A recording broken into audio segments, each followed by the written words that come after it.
Welcome everyone, thanks so much for attending. I hope you're all keeping safe and well.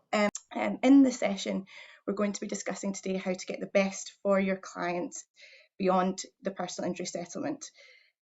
So it's going to be, as I say, a panel discussion. We're going to focus on some key questions surrounding that topic. For those that don't know me already, my name is Jessica Flowerdew and I'm a Senior Associate in the personal team here at Brodie's. I've got a particular interest in the creation and ongoing administration of personal injury trust, and I also provide opinions on the creation and setup of personal injury trusts for litigation lawyers.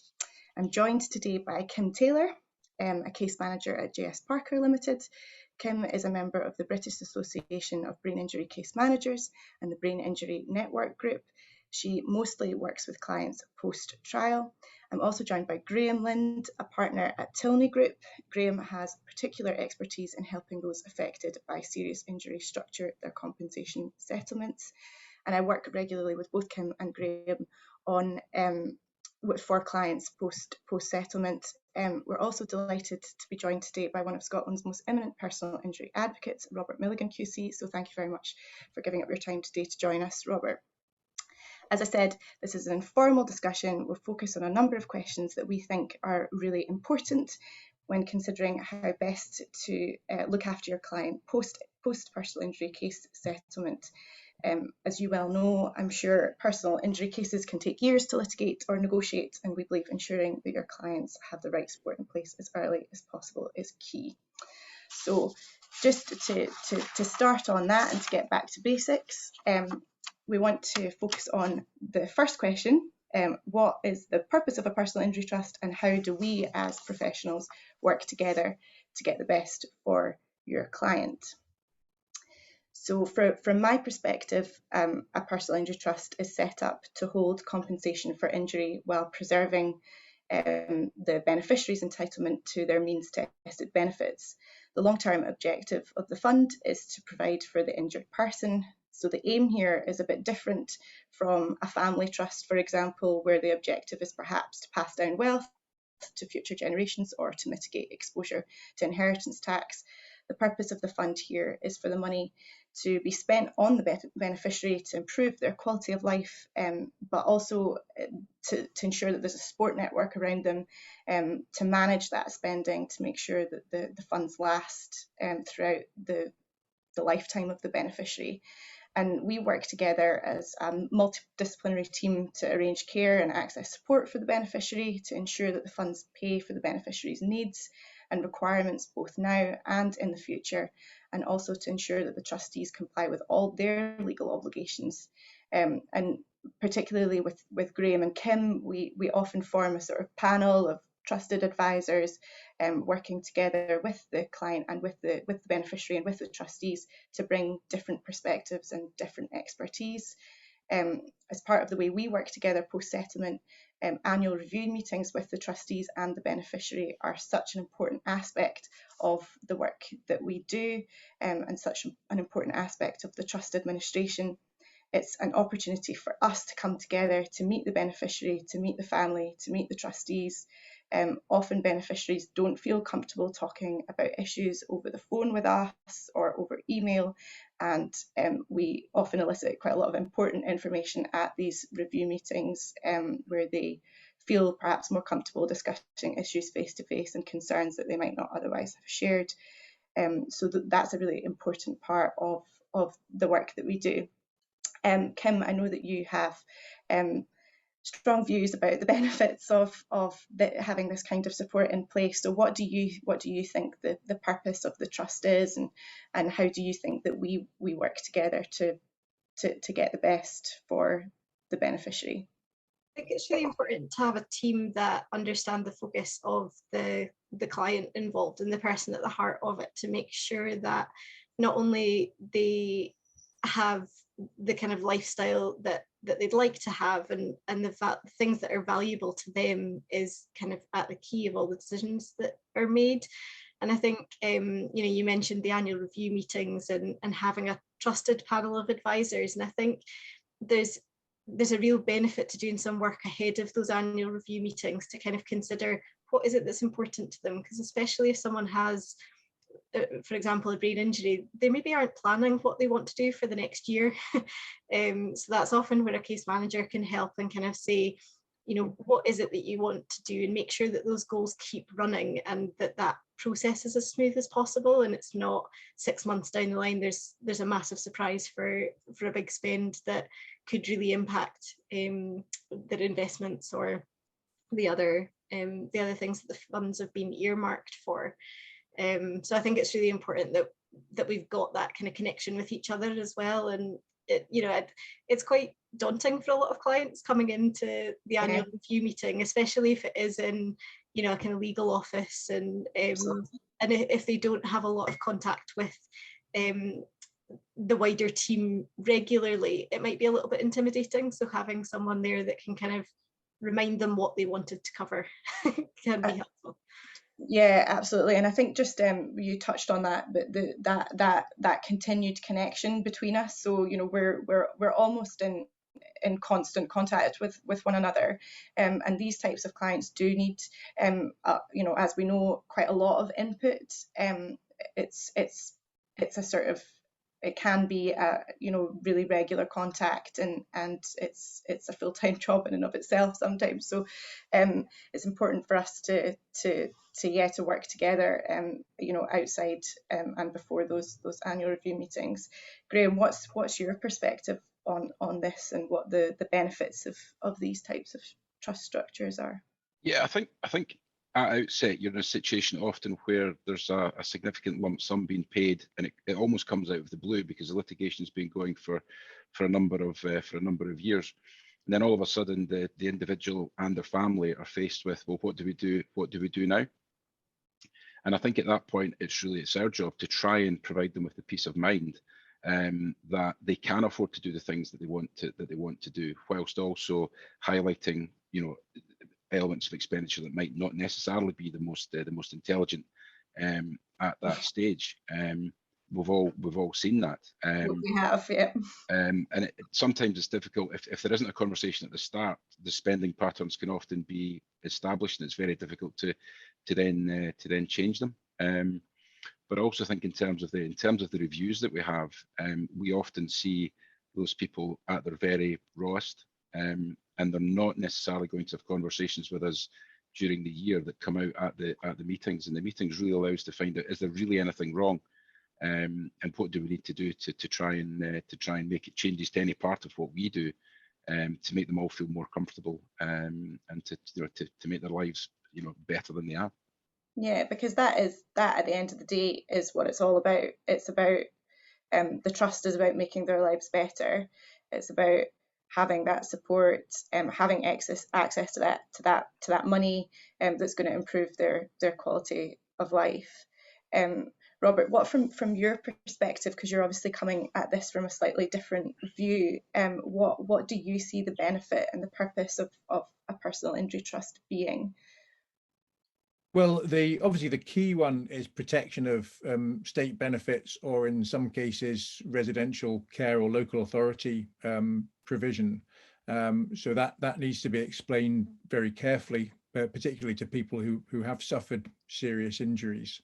But there can be practical benefits as well, particularly if you are looking at somebody who is brain injured or is very young and is going to need practical support in administering the trust funds.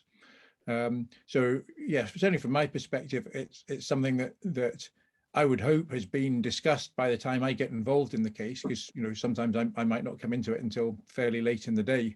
But even if it's at the sort of open record stage, it's very helpful if the groundwork has been laid, and I can just sort of help reinforce the message that the trust fund is actually for their benefit, and make sure that we bring the client along with us.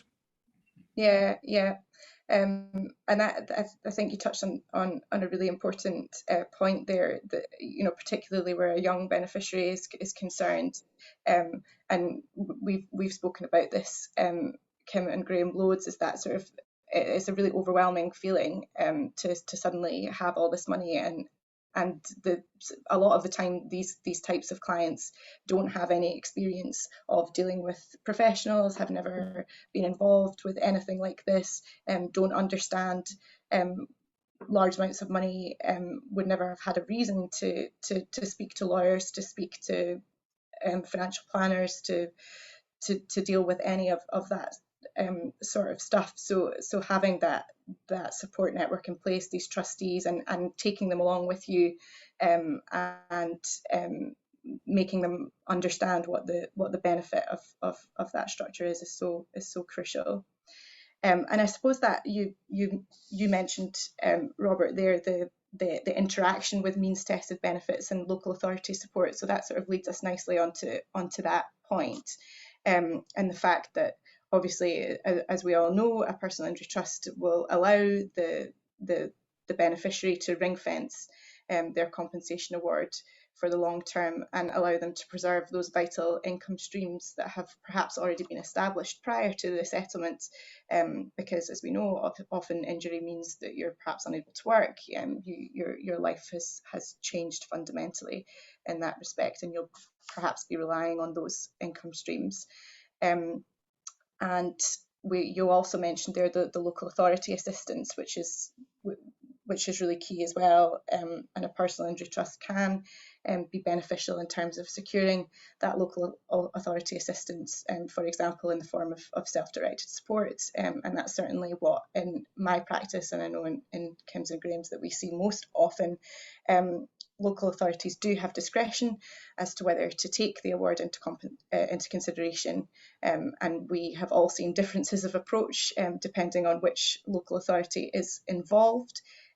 Generally speaking, I think in my experience, local authorities have tended to adopt quite a pragmatic approach to PI trusts, and certainly several of my clients are, or have at least at some time, been in receipt of pretty significant SDS payments towards the cost of their care, in spite of the fact that they also have a personal injury trust.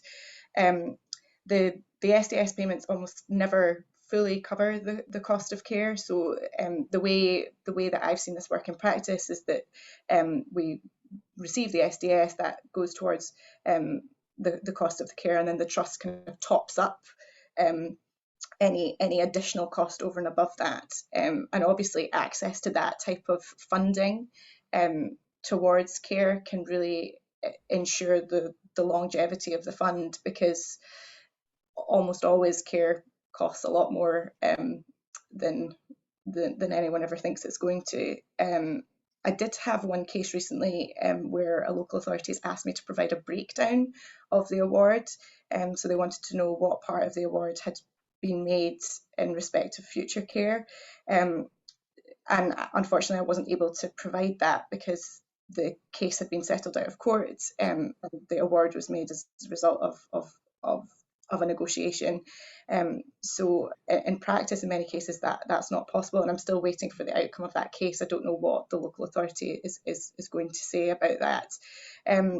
Graeme, I know you have a view on this, and do you, because we've talked about this in the past, and you sort of think that there might be changing moods here, that perhaps local authorities think differently about this, or are going to think differently going forward, or that beneficiaries who are in receipt of large awards in respect of care perhaps don't want to access SDS, or think it's not right for them to access SDS because they've got an award for care. Yeah, I mean, you know, if you mentioned about there being a lump sum paid, there's no way of knowing which part of that's paid for care. You're also in a situation where you know the actual care costs post litigation are unlikely to be exactly the same as they were in the claim itself. But there's clearly going to be a situation where local authorities don't have the money to continue to pay these fees, as you know, contributions from central government are cut. So perhaps they will look to challenge the payments that they're already making. We have had cases where the solicitors involved took a view on this, that they were quite happy to make a contribution from the award, and they weren't going to seek the level of contribution from the local authority. simply because that's what the award was set up to do. And I can see the point in that as well. Certainly, if the conversation had been happening 3 or 4 years ago, and we'd still been dealing with a situation where the discount rate was sitting at 2.5%, and the awards were demonstrably not enough to cover the care costs for life, then it may have been a different question. But yeah. And I suppose, if the fund if the fund is eroded, and if they spend all their money, then at that point the local authority steps in. Yeah. To cover the cost. Kim, I know that you'd said in the past that you think there's value in making an application anyway, or sort of being known to the local authority and being known to social work, just for irrespective of whether you end up receiving SDS, for different reasons. Do you want to tell us a bit about that? Yeah, and I think it links in partly to kind of what Graeme was saying, and I think it comes down to, sometimes it does come down to the client's values, and again, that's why it's really useful to have that team of people that really understand the client and what their values are, and can explain it to them in the long term as well, because we have all seen cases where there has been a settlement, but it has started to deplete the funds, and then it gets to the point that getting that person on the local authority's radar is very, very difficult. And especially people with brain injury often maybe don't have kind of the same level of personal care needs, and it can be really difficult to demonstrate what type of support they need and the expertise that are needed to be able to support them in a preventative way. And as the funds deplete and the local authorities, in my experience, don't have a lot of knowledge around when somebody has private funds and funds from a personal injury, it takes a lot of time to be explaining what funds they have and why they need support, and why they haven't had support for the last 10-15 years. And also, I think we've also seen situations where somebody's benefits have changed and they then haven't reapplied for the benefits, and it's maybe case management hasn't been involved for a while, and there's a lot to undo when it gets to that point if there hasn't been somebody in there that kind of knows them and knows day to day what's happening for them. And from an adult protection point of view as well, the safeguarding aspect is so much more difficult when the local authority don't know anything about this person.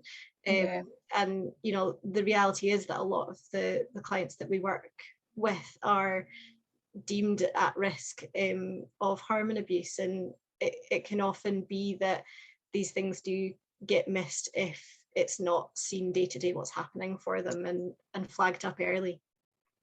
Yeah, and I think that's really important as well, because if things do get like that, it requires an awful lot of additional professional input, both from your side, from Graeme's side, from the legal side. So it leads to inevitably to an increase in costs. So it definitely kind of, in my experience, certainly better to be on top of these things from the start. Robert, what's your experience of how local authorities view personal injury trusts in terms of self-directed support and that type of assistance, care at home? Yes, well, I think the first sort of purely legal point to make is that there's an important distinction between residential accommodation and direct payments, and the law is relatively clear cut that if the person is in residential accommodation, then the local authority can't take account of money in a personal injury trust. But that's a relatively rare scenario. The more common one is the direct payments. Now, I'm very fortunate that I'm the one who says, find out from the local authority what their position is, and I don't actually have to deal with that. But certainly my impression is that it's very difficult usually to find somebody in a local authority who is prepared to, as it were, put their head on the line and make a commitment as to whether the authority will take any account of that. And Jessica, you must have much more experience of that. Yeah, I mean, I think my experience accords entirely with that, in the sense that there doesn't seem to be, they don't appear to be willing to say one way or another how they treat personal injury trust. It just seems that every case is just considered on its own merits, and they decide on a case by case basis. So you never know what response you're going to get, and you know, it's interesting that you share that perspective, because you can't say with any, you know, I can't say to any client with any guarantee, oh well, it's Edinburgh City Council, they're definitely going to, you know, they're definitely going to pay SDS, and they're not going to consider your personal injury trust, because you just don't know. And it just seems to be something that is considered on a case by case basis. But certainly, I mean, the benefit of the trust is that it opens that door to have that discussion, and it ensures that if there is a chance that they're going to disregard the funds, you know, you will get that additional support. And I do have a number of clients who do receive, as I say, pretty significant SDS payments, that really that cover a good proportion of their care, and then the trust just tops up whatever isn't covered by the SDS payments. So I mean, it's interesting, and it'll be interesting to see, Graeme, whether there is a change in mood. You know, whether local authorities, just with being as stretched as they are, and sort of lack of funding, whether that changes in the future, Yeah, don't know. and whether we'll start to see fewer and fewer local authorities paying SDS where there are personal injury trusts. So it'll be interesting to see what happens there. Kim, I think this comes back to your point, but because you sort of mentioned the difficulties when things become undone, and how hard it is to get things back on track when they have become undone. And I think we wanted to sort of emphasize how important it is to involve PI trust experts as early as possible. So from a legal perspective, there are very good reasons to involve a personal injury trust lawyer as soon as possible, preferably before or at the time of the first interim payment, because as I'm sure you're all aware, the injured person has a period of 52 weeks from the date of that first interim payment to decide whether or not to set up a personal injury trust before their benefits will become affected by their award, and the interim payments count towards that. So it's from the date of the first interim payment that 52-week period will run. And I think it's also just crucial to have a discussion from an early stage, just to ensure that the right type of trust is being created. It's not the trust structure itself that gives a personal injury trust its special status, but rather the fact that it's funded from the proceeds of a personal injury award. So there are different options regarding what type of trust you want to set up and you want to create, and the answer to which type of trust is the best trust to use will depend entirely on the circumstances of the case. So discussion around those legal aspects is really crucial at the start, because having the right type of trust avoids pitfalls associated with having the wrong type of trust. And you know, the wrong type of trust can be serious, and there can be serious tax consequences to getting that wrong. So it's really important, from a legal perspective, to get that input as soon as possible.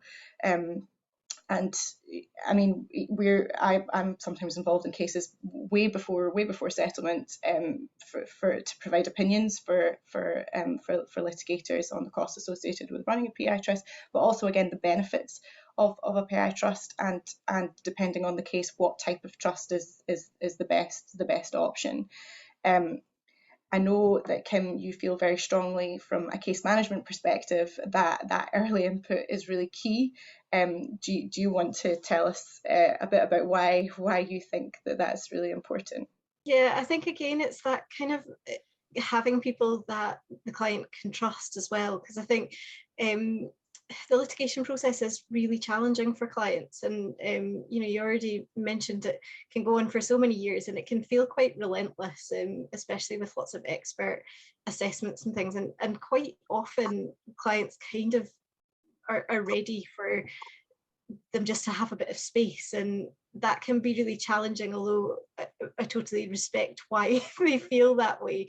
If they then don't have case management or financial planners and trusts set up before they get to that point, it can be really hard for them to backtrack all of that stuff. And you've already mentioned about some of the disregard period, but even just kind of feeling their way through how they feel about it all, it's quite an emotional time and quite a cognitively and emotionally demanding time for clients to go through that settlement process. And there's such a mixture of emotions that they have to deal with through that, and the more that they've got a group that they trust during that time, the better. And I think I've had quite a bit of experience when somebody hasn't had case management for a very long time, and it can be really expensive to come back in, and we all know that although it maybe saves money in that period of time where they don't have case management input or input from other therapy teams and support workers, it can also mean that it gets to a point that things can be pretty tough for them, and it takes a lot more work to get them back to where they were at their point of settlement. And we work with a lot of people post-settlement and that continue, and sometimes it is quite sort of long arm case management, so we're just there if they need us during that first phase, just to give that bit of space. But it does make a difference having people that know the client and know the people around the client as well. Know how family members are likely to react and to manage the situation, and it's not just a client on their own, it's all the people around them of course, they come as a complete package usually, and it's you're absolutely right. It's that sort of smooth transition.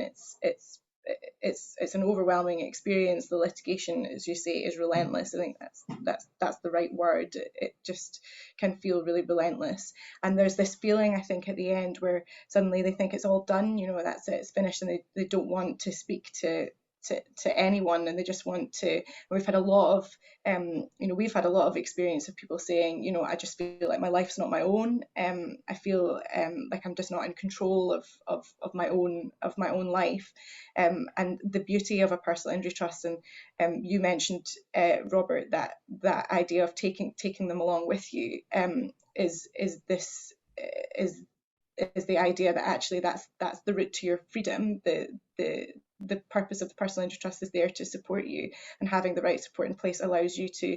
And I have trusts where that has happened, where there's a period after litigation where there's a lot going on, and there's a lot to put in place, and the trustees are becoming familiar with their role, and the beneficiaries getting used to this change in lifestyle. Maybe they've moved house, maybe there's all sorts of stuff going on, but 5 or 6 years down the line, there's a care package in place, there's a case manager in place, the investments are sorted out, and the trust then comes into its own and does exactly what it's supposed to do. It pays for those extras and improves the quality of life, and you really see it bringing that benefit to the life of the beneficiary, which is what it's all about.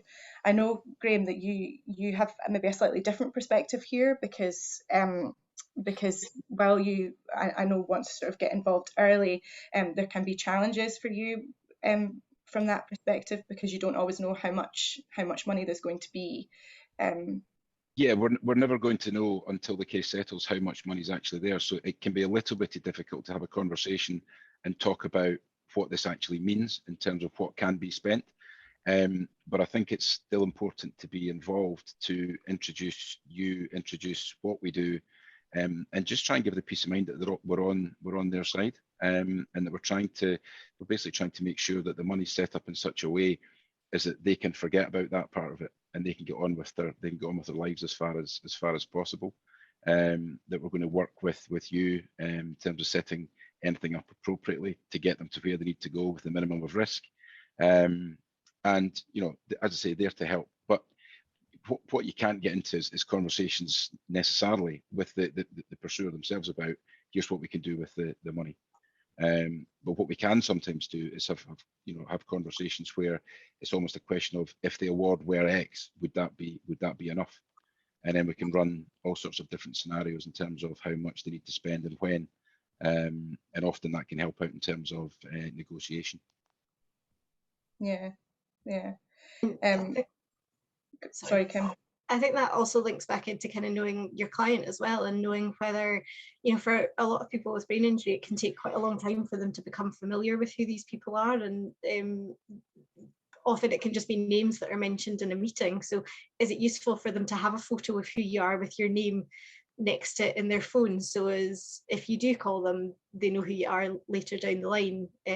So just kind of putting that in creatively for each client, as well as making sure that they've got that longer term planning and it's not just about that aim towards the settlement. Yeah, absolutely. And Robert, you've mentioned this already, but you know, what's your view from a litigation perspective? I mean, I know you've touched on this, but do you think there's benefit to discussing this as early as possible? Yeah, absolutely. I mean, it is all a question of trust and control, and I'm using trust in the non-technical sense there, because, you know, this may all be familiar to us, but it's not to the man in the street, particularly somebody who's been traumatically injured, and they need time to think about it. And you know, you mentioned, Jessica, the fact that even a small interim payment can trigger the 52 weeks. Now, as you know, that can very often be pre-litigation at a very early stage. There might be a 5,000 or 10,000 interim payment just to provide a bit of basic treatment. And if you don't have the conversation at that stage, then you might find yourself saying, by the way, we've only got a matter of weeks or even days before we need to get this set up, and the client's going to feel, oh, I'm being bounced into something here. Yeah. So I think it is important that this is one of the first things that's discussed. And that just brings us nicely on to the next question. Do you think, Robert, that a PI litigator has a duty to discuss a personal injury trust with the recipients of compensation, particularly when they're in receipt of means tested benefits? And would you go even further and say that it would be negligent for them not to do that? What's your view on that? Well, I mean, if you just follow through the sort of Hunter against Hanley analysis, and you say, well, is there a normal practice? Certainly, in my experience, the major firms that I work with, absolutely there is a normal and standard practice to advise clients on this. Obviously, it's up to the client. The client doesn't have to go down that route if they don't want to. But assuming, you certainly need to explain to them the pros and cons. And would any ordinarily competent solicitor acting with reasonable skill and care deviate from that normal practice? Well, why? I mean, it's very difficult to think of a justification for not at least raising it, even if it's something that the client's dead set against. So yes, I think there is a duty, and I think anyone who doesn't is certainly exposing themselves to a risk of a professional negligence claim. Do Graeme or Kim, do either of you have any views on that? Yeah, I mean, we have dealt with cases that we've kind of inherited where there hasn't been the money's arisen from a personal injury claim, and there hasn't been any real note of that's where the money's come from. And it's only when you kind of ask, you know, more in-depth questions that comes to light. And of course, that can have a significant impact on how the investments should be set up, whether there's a trust or not. So, you know, even from our point of view, immediately and further down the line, it's very important that we appreciate that the funds have arisen from a claim, and they need to be dealt with appropriately. And I suppose it becomes, you know, it becomes very difficult later down the line if you've sort of intermingled money with other money to establish what's what, and then it just becomes so much harder at that stage. There's no limit, obviously, to when you can set up a trust, but you have to, for the personal injury trust to have that special status, you have to be able to say that it's been funded from the proceeds of compensation. So if you've received your compensation and then you've popped it in your bank account and you've gone about your daily life, and it becomes very difficult to work out what money was paid in compensation and what wasn't, is going to be hard to unravel that, and it's just much easier to sort it before that happens. So we're doing okay for time, and I think we've just got one more thing that we wanted to touch on, and it was the question of whether it matters whether you create an English or Scottish trust, and that sort of jurisdictional difference between England and Scotland, and understanding that we're obviously two very separate and distinct jurisdictions. I've dealt with a lot of cases actually recently where the litigation itself happened in England because the accident was in England, but the beneficiary is resident in Scotland, and in those cases it is appropriate to set up a Scottish trust because that's where the beneficiary lives, and it's better to do that. So just to bear that in mind, it's an important point. And I know that Kim, you've got some experience of this because the Court of Protection is different as well, and the sort of adults with incapacity law is completely distinct in Scotland and in England. Yeah, I think we work with quite a lot of cross-border cases, and I think it's just being aware that there is differences in the legislation, and so that can throw up some challenges as well in terms of kind of capacity assessments, and the management of their funds is influenced by the law of where they are as well. And so it's just being aware that that's an added complication, and I suppose as well making sure that in your team of advisors you've got someone that does understand the laws of where the person is, to make sure that they get the right sort of care and treatment and support. Yeah. And Graeme, do you deal with any English cases, or you're? We do if they live in Scotland, Jess. If the case has run in England, but I've got colleagues throughout the UK who would look after cases that were in their own locale. Obviously, there is a difference with the Court of Protection. I think it's just part of the understanding that you have in terms of when benefits are paid, when benefits aren't paid, which is why it's important you know what you're talking about.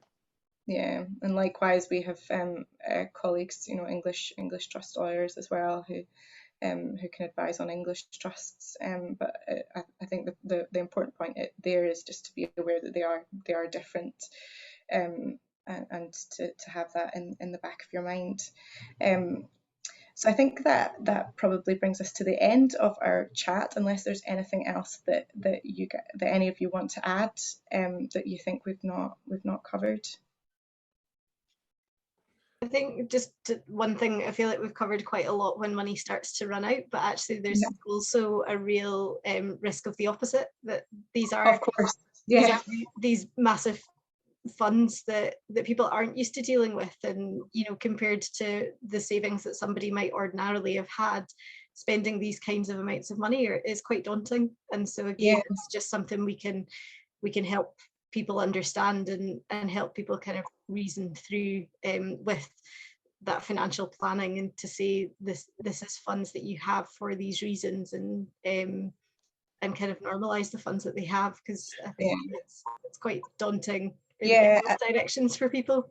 Of course, I mean, we've got trusts and that where the beneficiary just hasn't touched anything, and and again, that's where the annual review meeting can be so important, is to sort of remind them that the money's there, and the money's there for you, and the idea is that you spend it.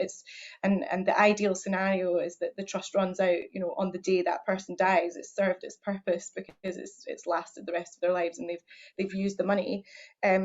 So it is, you can, I mean, my experience is usually at the other end, where the spending is perhaps not, they're perhaps more willing to spend, but there is also the opposite problem where beneficiaries are just worried about. I have clients describing themselves as the poorest millionaire, the poorest millionaire in Ayrshire. And that's because there aren't any significant care costs just now, but they may come further down the line. But it's not my job. I keep telling them it's not my job to stop you doing the things that you want to do. It's just to put it's just to put some realism in there, so that you're not going, absolutely off the scale in terms of your spending. And we absolutely encourage them to spend money to do the things they want to do. Yeah, absolutely. And because that's what it's there for. it's for that. We do actually have a question. So, have local authorities on a national basis put together an approved list of legal advisors to deal with potential PI trusts? My understanding is no. I don't think that they do have an approved list of panelists. Do you know otherwise, Robert? Or? No, it's an interesting question, not something I've thought about before. I mean, I do remember doing an opinion for a large local authority in Scotland back in 2008, pointing out that there is scope for them to look for contributions from personal injury payments, even if money is in a trust. And I know that the council in question was very reluctant to go down that route. So yeah. I think generally it comes back to this question that it's difficult to find people in local authorities who want to get deeply involved in these questions. Yeah. I think in my experience, because I'm quite often the one that will be contacting local authorities around support, and I think in my experience a lot of the time we are needing to explain to them what funds are there and why, and kind of why the support is needed. And every local authority is completely different. They all have their own policies on what they will disregard and what they won't, and even then there's always a discretion within that policy. So. I think there's also a question here, Robert, for you. Should pure financial planning advice, excluding investment advice, be included as a head of claim to provide ongoing budgeting support and long-term financial projections? Unfortunately, I don't think that is a relevant head of claim. The reason for that being that the discount rate, in theory at least, builds in financial planning and advice. And there's case law on that. And the reason I know that is because one of the cases was one I did in the inner house, and the name completely escapes me now. But it was really just following from English Court of Appeal Authority saying the same thing. So I think it's fairly well established that pure financial planning advice is not a recoverable head of claim. Does anyone else have any questions that they want to add to the? I think we've got another one. So another question: so should someone have an existing power? I'm assuming this is power of attorney prior to an accident. Should that person automatically become a trustee of the PI trust? No, not necessarily. The truster, the person settling the trust, will be able to choose which trustees to appoint, and thereafter the trustees can resign and assume other trustees throughout the course of the lifetime of the trust. So it is common to see sort of changes of trustees in the future. But I think as well for power of attorney, sometimes they don't want to be a trustee, because there are different responsibilities, and the scale of the money that is being talked about is potentially quite different to when they set up that power of attorney. Yeah, and quite often the people. Yeah, I think that's a good point, because quite often, there are different roles. Obviously, the trustees are managing the trust fund, and the power of attorney. So if we imagine a scenario where somebody's in receipt of their means tested benefits, the attorney may be managing those. So a relatively sort of small estate, dealing with things like that and paying bills and that type of thing.